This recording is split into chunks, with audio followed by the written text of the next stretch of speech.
Welcome to the Storypowers Podcast, the show about the power of stories, the people who tell them, and why you should be doing it too.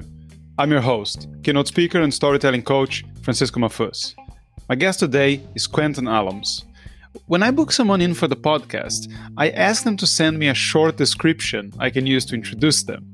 But Quentin wrote, "I'm just Q. So many changes in my life right now, I don't even know how to answer this question. Haha."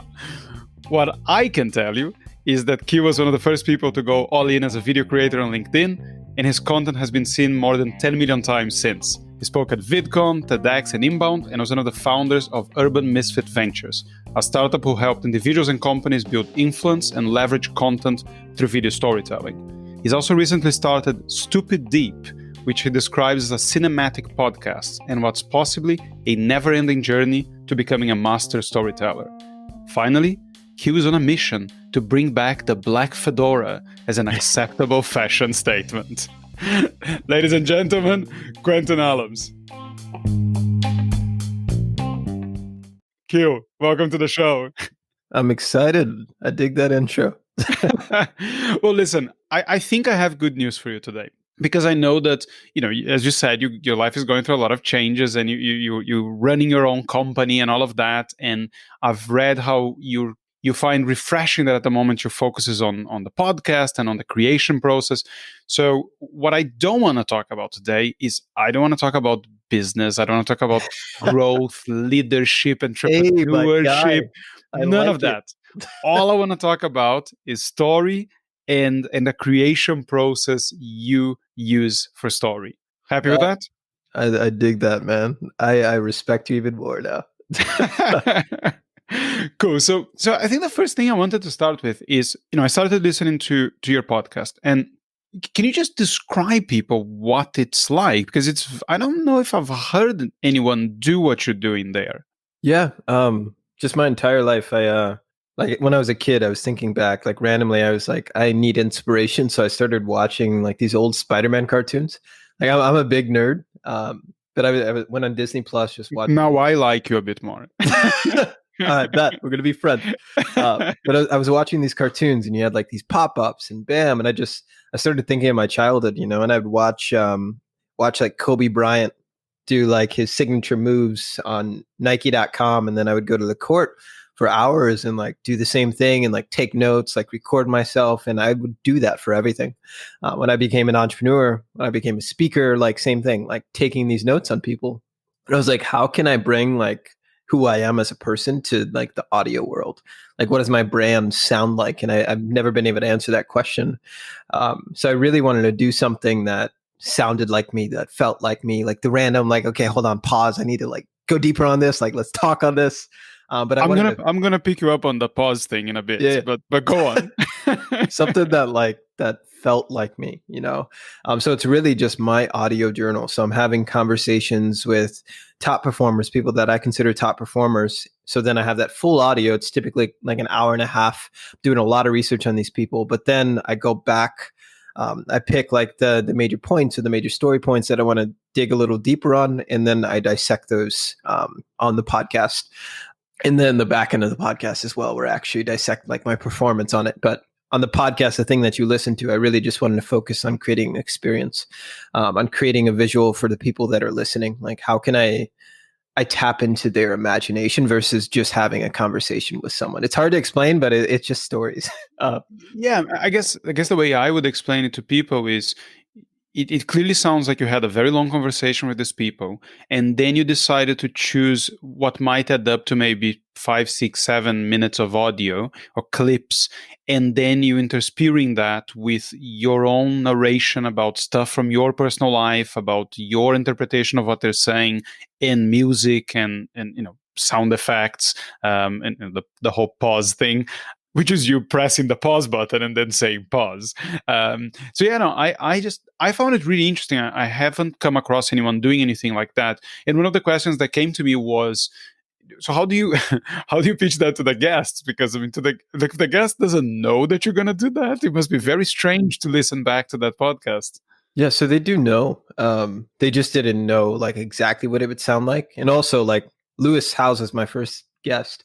And I'm like, dude, okay, like just tell me your story. I'm going to edit it this way. But the way that I explained it was completely different than what I came up with. It changed when I was doing it. I was like, no, I don't like that. I'm going to do this. But they do know. And I've found that most people that hop on podcasts, unless you have a podcast, don't think there's much ROI in hopping on podcasts. It's like, what am I actually going to get? What's the point other than like, we'll have a good relationship? And I wanted to do something that was like, I can build a platform that people like legit want to listen to, and they'll discover new things that they didn't know about this person, and I'll drive traffic to you, and it'll be fun, and it'll be something like you've never heard before, and like that to me was ROI. Like, I'll do something different, and I'm really good at different. I'm not so good at being the best, but I'm good at different, So let me just understand how this works. So you have the conversation. I take it this is a fairly open conversation. And then what? Do you think of what's the story that's going to run alongside it and then look for the clips? Or do you have clips that's like, no, I have to use this clip. This clip has to go in and the story comes from there. It's really difficult, and I'm trying to like narrow down on what that process looks like, because eventually I'll probably try to outsource parts of it.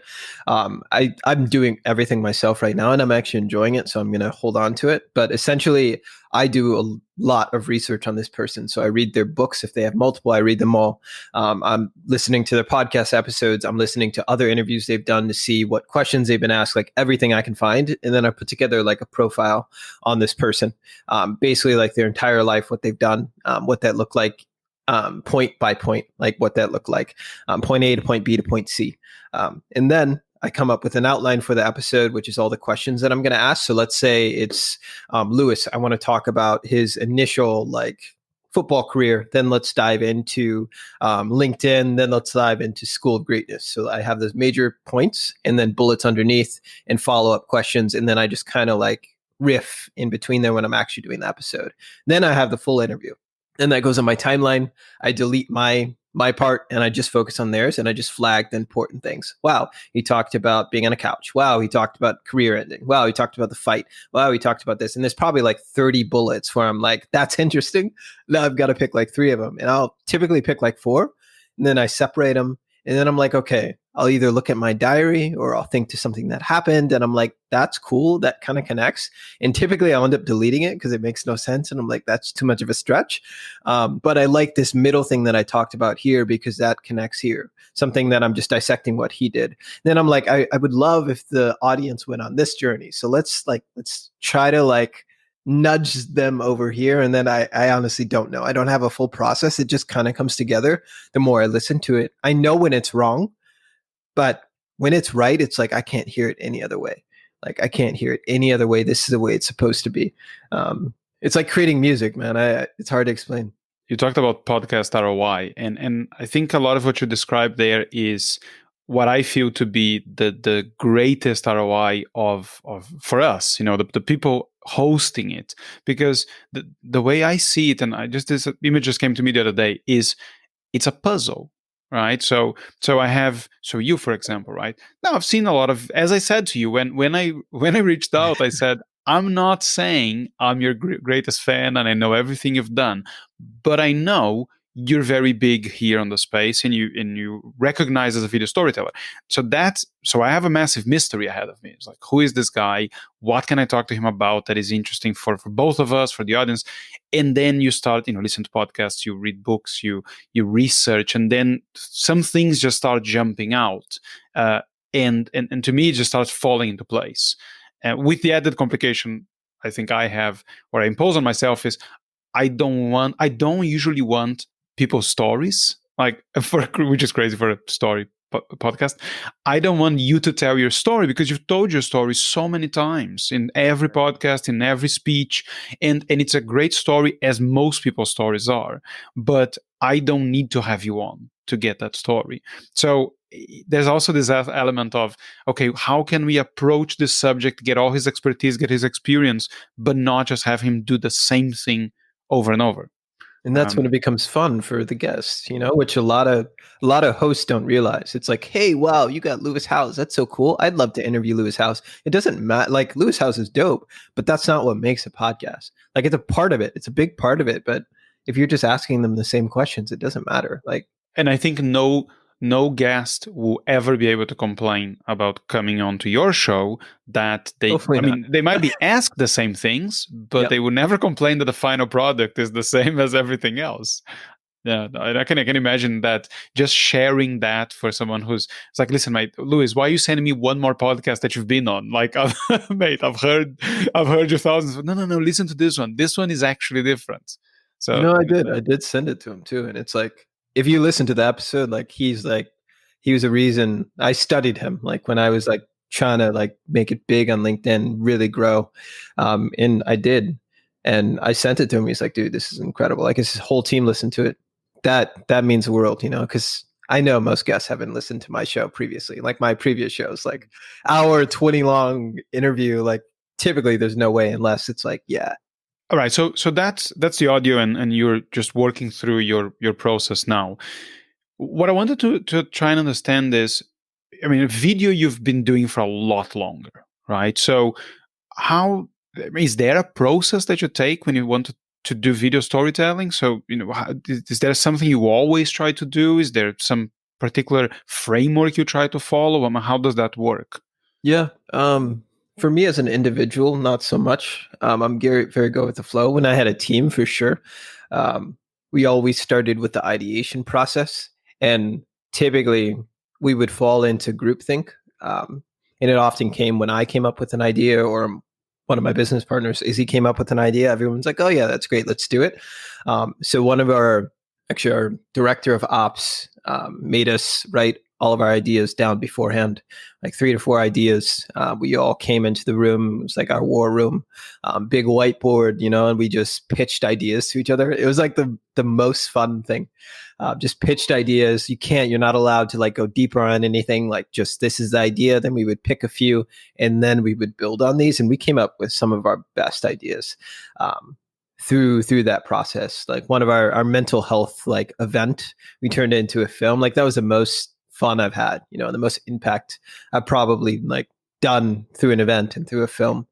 Just super, super dope and super quirky, super creative, just because we decided to ideate, and not stick to one single idea. But for me as an individual, it's just like, what's the idea? Like I have a scientific notebook. Typically I approach everything from audio to events to videos the same way. Like what's a hypothesis, like what do I believe is going to happen? What am I trying to achieve? And then I test it and I measure it, and this is what happened. Okay, let's do it again. That's my approach for most things. Ads, video, audio. Yeah, the reason I'm asking about the process is because to me, a lot of the stuff you do is completely alien. Right now, I have no talent for video, and I am. This will sound actually quite pretentious when I say it, but I'm like the purest, simplest oral storyteller you can come across. Like if you ever watch anything I put out on social media, it's a sort of a 2-minute to 3-minute one take story. That is a story. Like there's no editing. Yeah. It's just me saying, 5 years ago, blah blah blah, and then I'm just telling a story. So there is nothing about it that perhaps would have sounded out of place when it comes to storytelling hundreds of years ago, right? I'm just telling stuff that happened and having some sort of point to it, but other than that.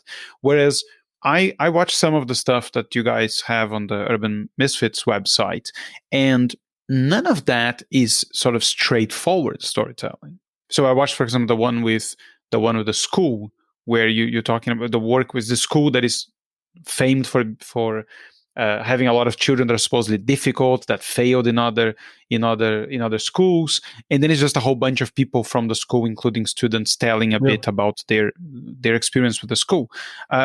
There's plenty of storytelling being done there, but that's not straightforward. It's not, this is what the story of the school. This is not about the story of one student. So I'm just trying to sort of wrap my head around how the creation process for that goes. Well, it depends, because with business, I think a lot of entrepreneurs, and I know we said we wouldn't talk about business, but business is fine. A lot of entrepreneurs like go into, as long as it's not our business, it's fine. Exactly. Other people's business is always fun.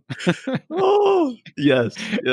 A lot of entrepreneurs. Stay with it. I got it, man. I'm getting older, but A lot of entrepreneurs, like they go into like, let's start a business because I want to work for myself or I want freedom. But it often becomes, honestly, it always becomes your boss becomes a client.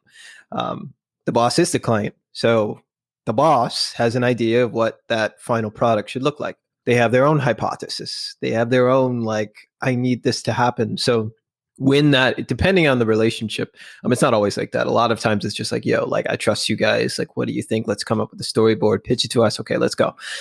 But sometimes it's like, this is my idea for it. So that often weighed into what we did, especially since we were only content. We barely did strategy. On personal branding side, we did, but it was only content. So we worked with a lot of, like, whoever their agency of record was. We came in, we partnered with them. We were rarely the agency of record, sometimes. But that weighed in, that played a huge part in like what that final product looked like, because they had their own idea, or the other agency had their own idea. We were really good on the content side, really good on the story side, but a lot of people just wanted to treat us like cameras. We started to move our way out of that as we got older, but we were only a 2-year company, you know.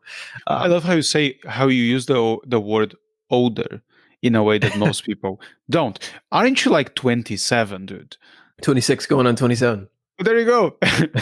Maybe more experienced is the word you should say about the company, about yourself. Touché. Old. Okay, so when you started, and I know that wasn't particularly successful, but you started doing vlogging, right? You're just recording yourself, filming. But then I've watched some of your stuff, and it's significantly more sophisticated than that. And so is the type of audio storytelling that you're doing. So just thinking about the latest project and the stuff you were doing before, how do you find audio to be different than video when you're trying to tell a story? How are you finding whether it's better or harder?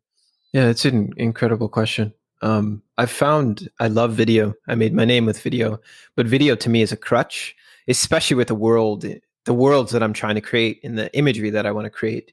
If you think about video, even if you were listening to this podcast on video, you'll see that I have a hat on. It says Strange on Purpose. But if you're just listening to audio and I say I have a hat on and I'm wearing a sweater, and then I keep talking about something, but then I come back and I ask you, what does that hat look like? And this isn't my idea. I think Alex, I want to say Bloomberg, I'm blanking on, whoever the Gimlet guy is. I did his course. Yeah, Alex Bloomberg. He said this and it was incredible. And he's like, you will have an image in your head of what that hat looks like. It might be blue. It might be white with fuzzies. It might be striped, but there's an image in your head. So video, it's a crutch. I'm creating this image, but audio, you are creating it yourself. So it sticks with you so much longer. You have this image. It's why like books are so much better than movies oftentimes, because you're creating this image, and for what I wanted to do, like that imagination piece in that sticking with someone, like that's what I wanted to do. There's a bunch of different reasons, but the main reason for me is like that power of imagination and tapping into that and creating worlds and experiences for people versus showing them what it should look like, but allowing them to craft that story themselves and including them in that story process. Like that's the most beautiful part. Like audio, like hands down to me, like that's the future, man. It's why you see so many companies being bought out. It's why you see so many audio platforms appearing now, like I'm obsessed with Clubhouse right now. Like there's so many of them, and there were like none back in the day. Like for the record, I'd like to state that he's wearing a unicorn hat. He's not going to tell you that, but I will. I would, man. I would. I got one. Right. So I haven't heard Alex Bloomberg say that, but I have heard Kendra Hall, who's a very well-known storytelling keynote speaker, and she works in Success Magazine now. And what she described, something very similar to what you just said. She calls this co-creation. Now, I don't think she invented it, but I heard from her. And what she says is, I think her example was, if you were describing, say, your dream home, right? The more... So I can tell you about my dream home, and the moment I start telling you about my dream home, you start imagining whatever your dream home is. But if I show you a picture of my dream home, then your brain is going, oh, hold on, that's not how I was picturing it.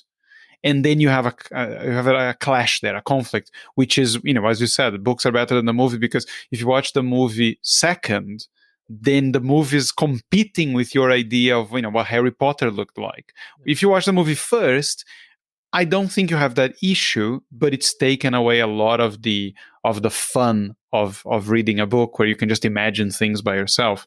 And I don't know if there's any scientific evidence on it, but I would probably guess that the more you co-create, the more you feel attached to the story, and probably the more you remember it compared to say movies. But be interesting to find out if that's actually the case. At least being a big book nerd, that's how I always felt about that. See, it's weird when you read, like, let's say 2 books, and then a movie comes out, then you watch a movie, and then you go back to read the next book, and it's like, what do you imagine then? Is it that those characters or the characters you knew all along? And I also find interesting how, and I think this varies a lot from person to person, but I find that I'm not that visual when it comes to what I'm imagining. It's the way I've described it before, it's more of a feeling or a taste. So, I'm thinking of a character, and I just have this broad idea of what this person looks like, and that's it. I never try to define the features of the face or anything like that. I just don't, and I don't need it. But Dude, that is so fascinating to me. That's so fascinating. I don't know if, do you, like, when you're reading a book, are you genuinely trying to imagine the outfits in detail? Because I don't. Not that I like imagine. It's like, for me, like, and this is just how I am in life. Like, I like transport. Like, I've always been like just obsessed with stories. I'm not saying like any more than anyone else. Like, I just like, even in my life, like when I'm imagining something, like I'm there, like I see everything. Like, I don't know why. It's just, that's just how I am. Like, it's not that I'm paying attention. Oh, wow, he's got a flannel shirt on. Like he's got some Jordans on. That's incredible. But I see those things, like I don't know why. It's always been like that. Just super colorful, super vivid. I don't know. I guess that this is something that everyone who considers themselves a nerd probably feels the same. Is, if there were plenty of things in your childhood that you weren't that happy to live in the moment, then whatever gave you narrative transportation, where it comic books or books or video games or whatever, then you had a great incentive to live fully into those worlds, and not in the one we had to live in. It's incredible that you can escape by like listening to tape, or I know people think it's bad, but escape by listening. Like, I saw a quote on Instagram, like, isn't it wild that we read a book and you're just staring at a piece of a tree and hallucinating? Like, that's incredible. It's so incredible. I mean, we don't need to go into the science of storytelling and all of that, but we know that the science is very impressive. I think you said on your TEDx talk that if we could watch the brain as you're hearing a story, the whole brain lights up. I think your expression was lights up like the 4th of July. Yeah, 4th of and that's July. 100% true. I mean, there was actually so it was Spanish researchers. I live here in Spain, in Barcelona. Spanish researchers that found that if you read someone saying, I ate this steak, the part of your brain that deals with taste lights up. And the brain really struggles to differentiate what is sensory information from a story and what is real sensory information. Once you understand that, a lot of what happens when you're experiencing a story makes a lot more sense, which is very different than most of our conversations. People keep exchanging opinions and ideas, and that's all very interesting, but it doesn't do what story does, because we didn't evolve for it, whereas we evolved for story. So. Yeah, I agree, man. And I just want to go back to something you said earlier. It's like you are like very traditional in the way that you just tell stories, and it's like there's no edits, there's no cuts. Like, I think people get married to this idea that stories need to be highly produced, or they need to be not produced, or they need to be X. Like, there's this one definition. Like, they could be anything, bro. Like, just sitting there and telling a story is actually one of the hardest things to do. It's actually pretty easy to edit the story. It's pretty easy to mess it up too, but like sitting there, like just telling a story is like one of the hardest things to do, to captivate someone like that. So kudos to you. Thank you very much. I mean, it's the only thing I know. So no, but I'm gonna make a leap here that's gonna seem counterintuitive, but I think I heard you say this, that or you read somewhere, and when you're talking about companies and the work you did with companies, you said that your employees are your greatest asset, and you should use their stories to drive traffic. Can you talk a little about that, and then I'll bring it back to the stuff we were talking about? Yeah.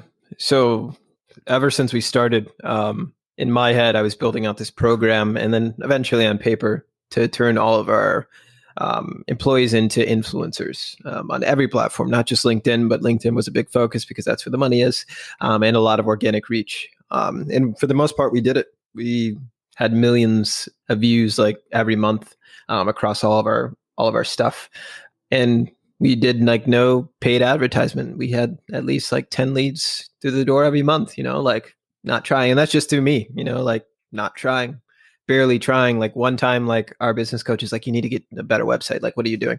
Or no, not our business coach, someone else. Like, what are you doing? Like this site is doing nothing. And I like started stressing over it. I'm like, damn, like our site is ugly. Like, let's fix it. Then one night I'm like, what am I doing? Like, we're not struggling. Like, who cares? Like we're doing exactly what we're supposed to be doing. We're really good at this one thing. Who cares about our website? If it's bad, it's bad. Let's just lean into our employees. Let's lean into ourselves, really focus on that influencer side. And it worked. And then we had our best month ever, January 2020 and February 2020 again, but really leaning into that employee side. And I've done work in the past too. It's not like on my LinkedIn or resume or anything, but I would go into companies and teach them about this. Like, you should be leveraging your employees. There's a lot of pushback there. I understand it. Like, what if they leave? We're investing in our employees, but those people are always going to be advocates. They'll always be driving traffic if you do it right. Right. So that is not what I was thinking of. No, I get it. It's great. But I'll tell you what I was thinking of, and this is why it connected to the point we were talking about before. What I was thinking of is that, so one of the things I do and I talk to companies about doing is stories have tended to be more of an advertising tool than anything else, at least in the recent business world. So when you talk about companies being good at storytelling, most people tend to think of companies like Nike, and they're absolutely fantastic at storytelling. But what very few people know is that there are a lot of companies that use storytelling internally a lot. Yeah. I don't know if you know this about Nike, but I think it's fascinating that it started in the 70s, when they were really growing a lot. And then one of their sales managers, a guy called Nelson Ferris, said, listen, there's too many new people and they don't know what we are about. Like they don't know our stories. They don't know anything. And then the management said, Nelson, that sounds like a great idea. Why don't you go tell them then? And he started doing that. And he started doing it for like an hour and then 2 hours and half a day, a full day, and it ended up being 2 full days. So he would spend 2 full days just telling new employees where they've come from, where they're going, successes, failures, that sort of stuff. And then they named him Chief Storyteller. And that was his job for 40 years. And then you talk to companies now and you say, you keep looking for this sort of, viral thing, right? But if your employees are doing their job well, they are probably doing stuff every day that would be a great story to share. You just need to, create an environment that they feel comfortable to share those stories and then let everybody know about them. Because, companies have, mission statements and corporate values that no one could understand or be motivated by. Just find your employees who've been around for longer and ask them, what is the last time you did something a bit out of the ordinary for a customer? What has happened in this job that has made you feel proud to work here? And you get plenty of stories, and those stories are great advertisement, and they're great for pretty much everything, right? Yeah. And it's that, when I read that, that's what I was thinking about. And those stories will undoubtedly be 2 to 3 minute oral stories. They would just share an experience. And I think it's an untapped resource in most companies. Or at least I'm trying to convince them it is. No, it is. There's a company, huge company in Milwaukee, but they're global. Kohler, they have their own internal social media platform. It's definitely an untapped resources. Like those stories, like easily can drive traffic. It sounds so cold when you say it like that. Yeah. I love stories. They drive traffic. I mean, think about it. Like, it's manipulation. Like, not to sound bad, like, because manipulation can be terrible, but it's also a good thing too. Like, even like true like narratives, like Harry Potter. Like they achieve something. Like it's driving traffic, whether emotion, whatever. Like it's doing something. Like all stories do that. Good stories do that. Well, it's communication at the end of the day, right? You can communicate with the best intention in the world, but if you're a better communicator than most, some could argue that you're being manipulative with the way you communicate. And I think it's going to come down to intention, Yep. not to the tools you're using. Okay, so we've done the easy part now. I'm going to start cranking this up a notch. So there was this quote. You said, I think was on the podcast, right? Or in a podcast. And the quote was, "We're not who we think we are. We are not who they think we are. We are who we think they think we are." So can we talk about that for a second? Yeah. So really, it's just saying that we could have this idea of who we are, like that's most people's perception of like self-image or whatever. But it really is like, I am who I think my girlfriend thinks I am, if that makes sense. So I'm really playing this role to what other people think I am. It's hard for me to explain. There's a proper term for it. I studied sociology. I'm just blanking right now. It might be looking glass mirror. If not, it's something else like that. Right. But really, you are who you think you are to the world. Isn't it theory of mind? Theory of mind. It might be. I'm a bum, and I got like a D- in every single class. But you are playing the role to who you think you are, or who you think you are to the world. That's really what that is saying. Yeah. So you talked a lot about how the way people see you or other people, so the story that the outside world sees is often very, very different than what's going on the inside. And I've seen you talk about this on your posts, as I think you had the one that it was a video I actually commented on because you had some particular running gear on, and and you said something like, "I messed up," because you hadn't been talking about what was going on the inside. So I guess my question is there a true story you believe, and that's the one that should be communicated to the world, or generally these are just different stories, and sometimes people just choose to believe on one and not the other? Yeah, I think it just all comes back to authenticity. I think everything I've said is true, but there are parts that people just don't either internalize or they don't want to hold on to, and there's stuff that I just don't share because I just don't want to share. There was a big duality, when you first start, and there's a big duality when a lot of people first start because you're struggling, and you're not going to attract clients if you're like, oh, well, I can't pay rent this month, like, because that's not attractive, But for me, I saw like my personal brand skyrocketing, but my bank account like diminishing, and it's like, wow, like my power is off, but these people think I'm amazing, like. And struggling with that, not sharing that story. And then later on I did, and I still talk a lot about that, and I still talk about a lot of that, and struggling, sleeping on my office floor, like being homeless, like all those things.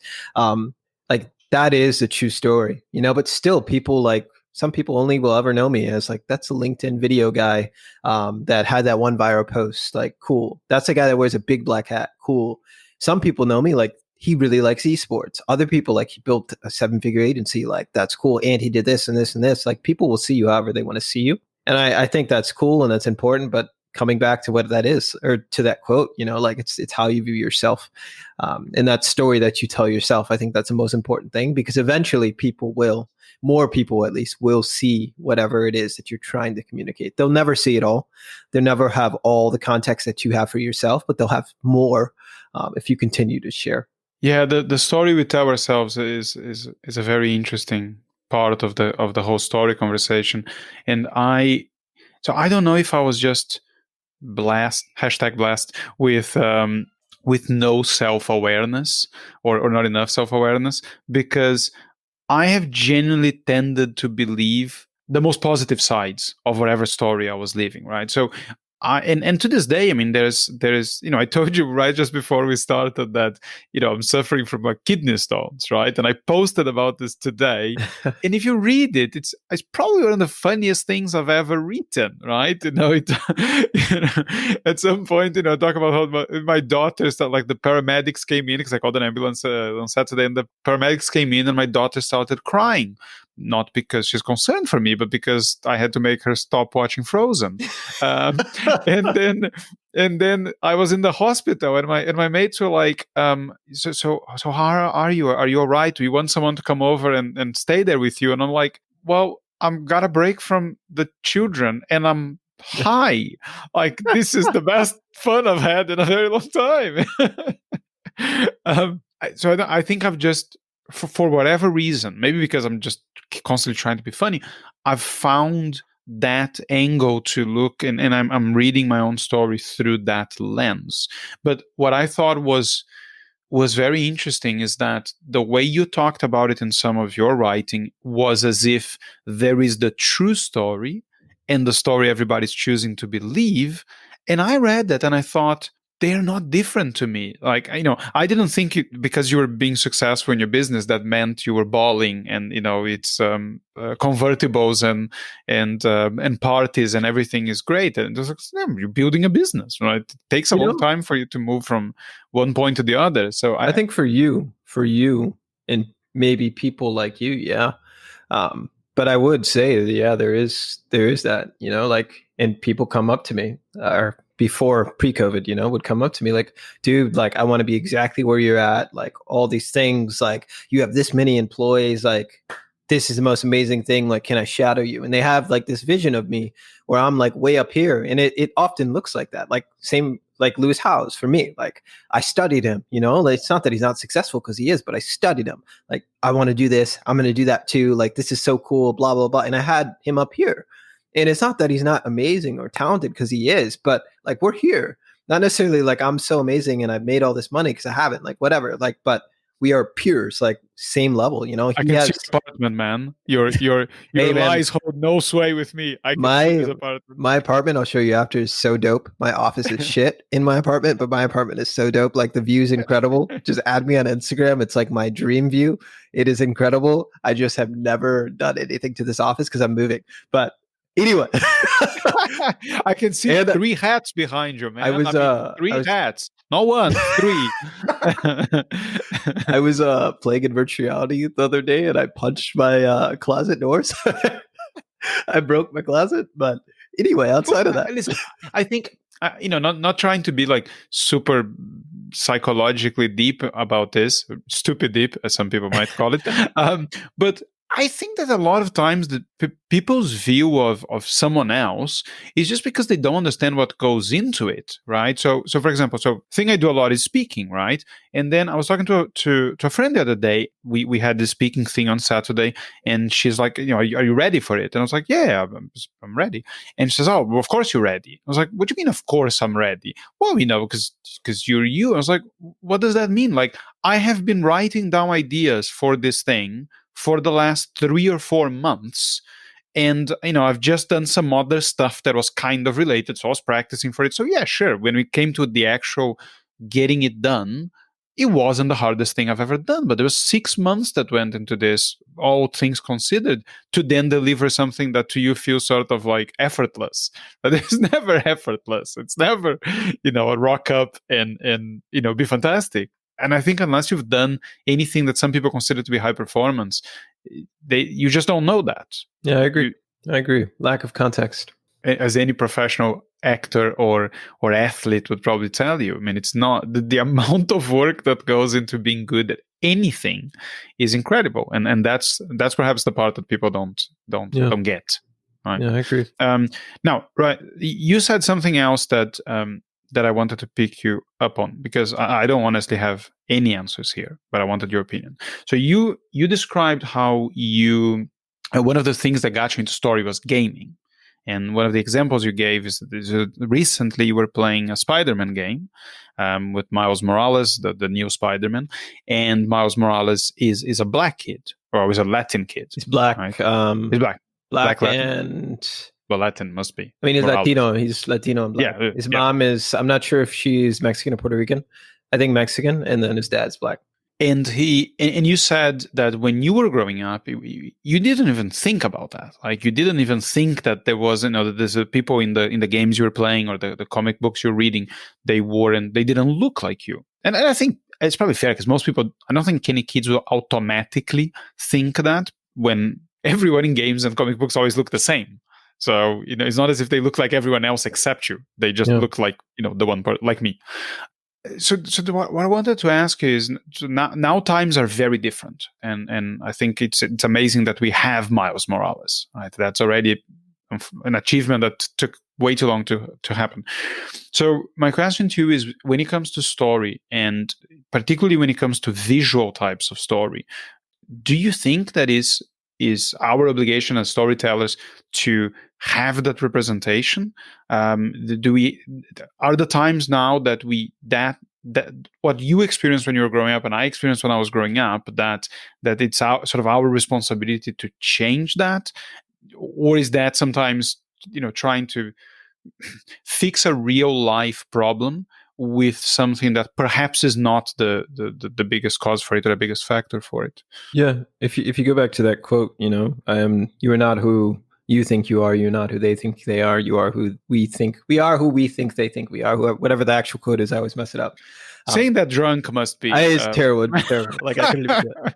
But if we go back to that, and our image of what the world says we are, if you think about representation, like for me, it was like I didn't see any Black people in like mainstream media, and if I did, like even Ebony magazine, it's a magazine about Black beauty.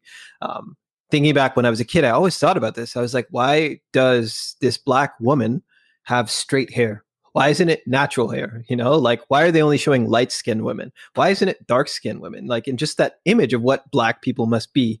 Me as a kid, I'm seeing that. It's like, wow, like we're not shit. Like we're ugly. Like we can't be superheroes. Like all these different things. Like that affects how we view the world. So as storytellers, I think storytellers have one of the strongest responsibilities in our society. We've always had that. Like it's powerful. And it's our obligation to tell stories like of how the world should look like and what the world already does look like. And the world is not just white, it's not just fair skin. It's a lot of other things. It's not just thin. It's not just whatever the traditional like image of beauty is. Like it's so many more things, that's not the world. And all of it's beautiful, like it's all just perception anyways, all just opinion. Like I think we have an obligation to show what the world should and what it does look like already. And for that, we need more voices too, like more diverse voices in positions of power, telling these stories, giving other people the opportunity to tell stories, create these characters, create these worlds so that people can view themselves in a better light. And when you talk about beauty not being one thing, I mean, beauty is also wearing large glasses and a unicorn hat. Hey, man, yep. It's part of it. And so one thing I immediately thought, okay, but audio is not, the representation in audio is different than what it would be visually. But at the same time, one of the most powerful tools we have for generating, I'm not saying inclusion is the word, but to breaking down some of the barriers that exist in most societies is letting people live through other people's experiences. And I remember I was very shocked when I found this out, but particularly because the term Uncle Tom has become a derogatory term in English in the last few decades. But that book, Uncle Tom's Cabin, was instrumental when it came to the abolition process. Because most people had absolutely no idea what that experience was like. You couldn't relate to it because you just had no idea. And then you read this book, and the book is like, but this is horrible. I mean, is this reality? Is this how these people live every day? And that, as the history goes, was one of the things that, again, there's plenty of other things that went into it, but there was one thing that started creating awareness of a reality that most people were just they just didn't know about. And this is something I sort of constantly think about when we live in such a complicated world as we are, is how storytelling can be such a dangerous thing, because it's can be very manipulative, as you said earlier, but at the same time, it's so important to give people a chance to share those stories, because the more of those different stories we hear, the more we relate to them. And the more we relate to them, the harder it becomes to be an asshole to people. Music is a good example. Music. Yeah. Especially if you're talking about audio, like great example. Diverse voices. What music looked like 60 years ago is completely different. Well, yeah. So music is a bit of an odd example, because almost all good music from all time immemorial has been non-white. Pick whatever music you like. That's funny. Who started it? Not the white people. Oh, but Elvis, dude, come on. That's funny. Yeah, so there's a lot of stuff that my people would love to claim credit for, but with half a brain, you have to admit that music is not our area of expertise at all. I mean, or dancing. Tells a story. It should come from around the world, Right. Okay. So I want to wrap up, but I want to bring us back to the journey sort of you're in now. So you're doing the podcast, and I know there's some other stuff that you're doing on the back of the podcast, like your sort of personal branding, community, and all of that stuff.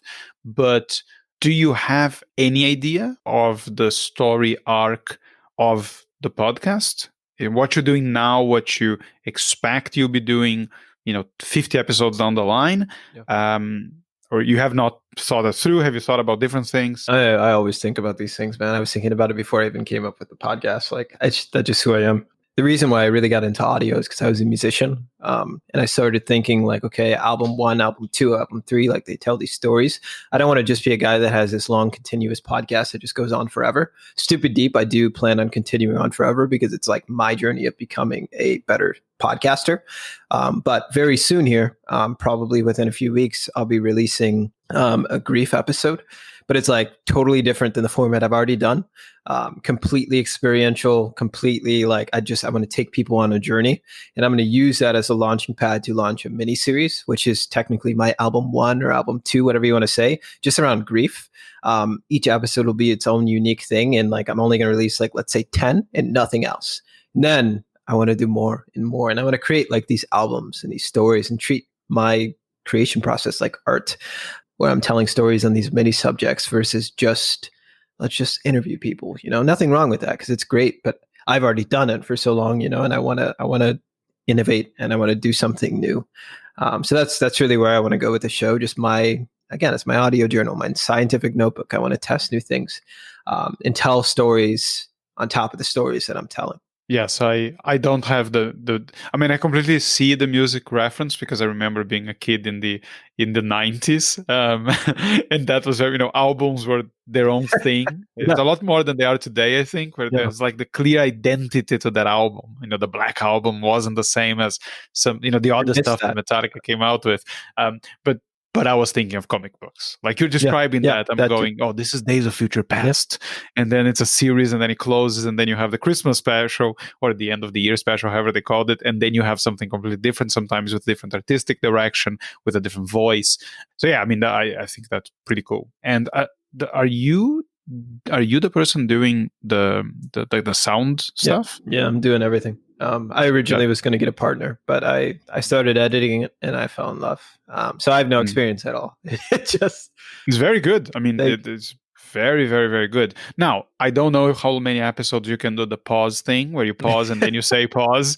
I think it might get a bit too much. You can let the sound do the job by itself.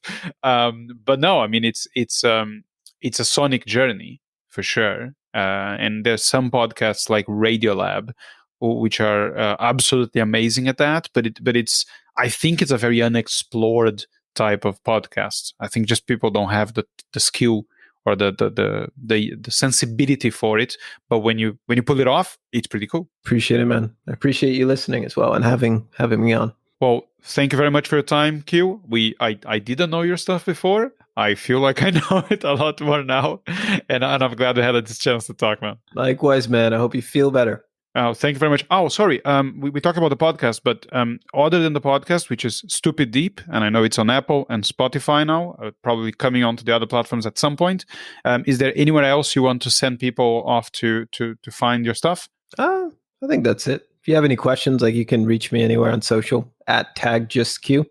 But I've got nothing else I want to promote. I'm just kind of devoting everything into this creatively anyway. This is the first time you've said that in probably 10 years, I think. Oh, yeah. Just a podcast. Nothing else. Nothing else. 1,000%, man. Feels great. Feels great. Fantastic stuff, man. All right, everyone. Thanks for tuning in. Take care of yourselves. And until next time.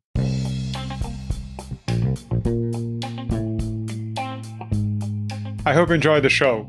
And if you did, I'd love for you to subscribe and leave us a review or a rating on the Apple Podcasts app. It's very easy. You open the app and find this show.